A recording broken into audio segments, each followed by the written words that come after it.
Suppose someone tells me that the mean GPA for all currently enrolled DCC students is 2.92. I'm not sure I believe what the person told me, so I decide to go out and collect a random sample of 63 currently enrolled DCC students and write down their GPAs. My sample of students has an average, a mean GPA of 2.46. So first ask, what is the research question? So the research question is, what is the mean GPA of all currently enrolled DCC students? Then ask to describe the parameter including the symbol and whether it's known or unknown. The parameter is the average, the mean GPA of all currently enrolled DCC students.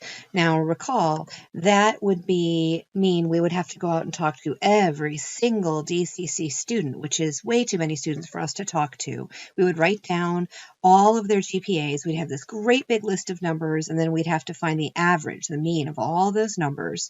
And we can't do that, obviously, but it is a number that exists, and its symbol is mu.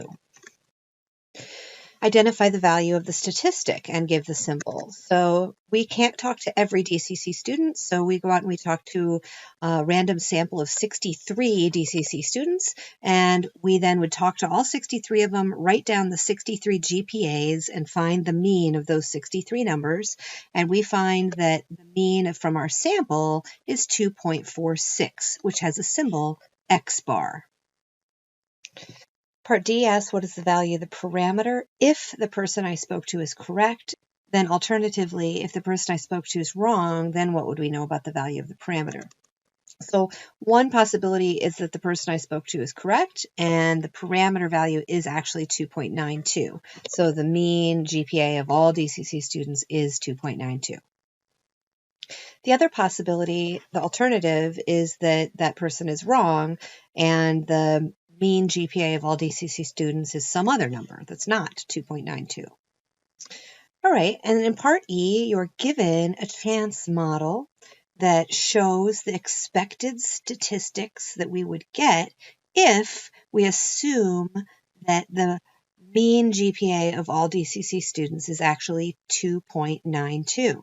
Notice that this chance model is centered around approximately 2.92, the value we're hypothesizing for the parameter. About half the sample statistics are below 2.92, about half the sample statistics are above 2.92. This chance model shows that if it's the case that the mean GPA is 2.92, then when we go out and collect a sample of 63 students, we should expect to get a sample statistic similar to one of these.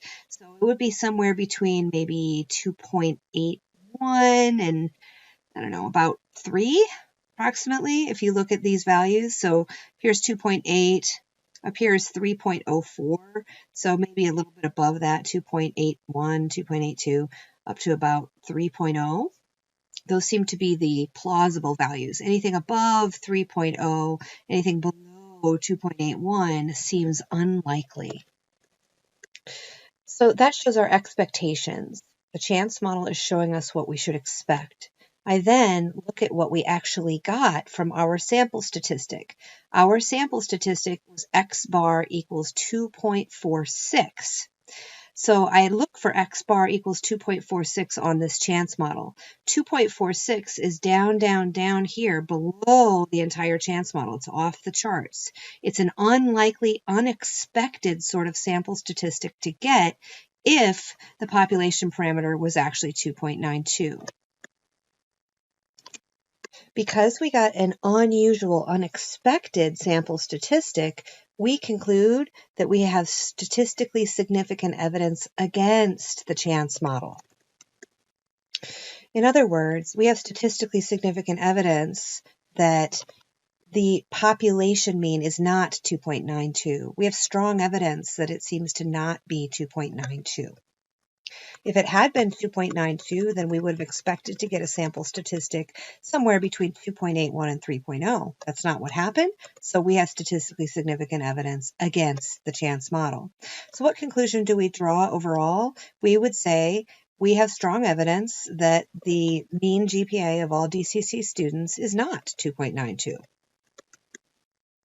All right, Then it asks us to just write that out with the proper symbols and notation, the null and alternative hypothesis. So in notation, the null hypothesis is written this way, capital H sub 0 colon mu equals 2.92, read as the null hypothesis is as follows, mu equals 2.92. That's saying the mean GPA of all currently enrolled DCC students is 2.92. Alternatively, our alternative hypothesis in symbols is capital H sub A colon mu not equal to 2.92, meaning the mean GPA of all currently enrolled DCC students is not 2.92. So how does the null hypothesis relate to the chance model? Always is the case that our chance model is built on the assumption that the null hypothesis is true, and so the chance model will always be centered around the value from the null hypothesis. Part J, was the null hypothesis plausible, or do we have statistically significant evidence in support of the alternative? We can say that because our statistic was unexpected, unusual under the chance model, we conclude that we have statistically significant evidence in support of the alternative hypothesis. In other words, in context, we can say we have statistically significant evidence that the mean GPA of all currently enrolled DCC students is not 2.92.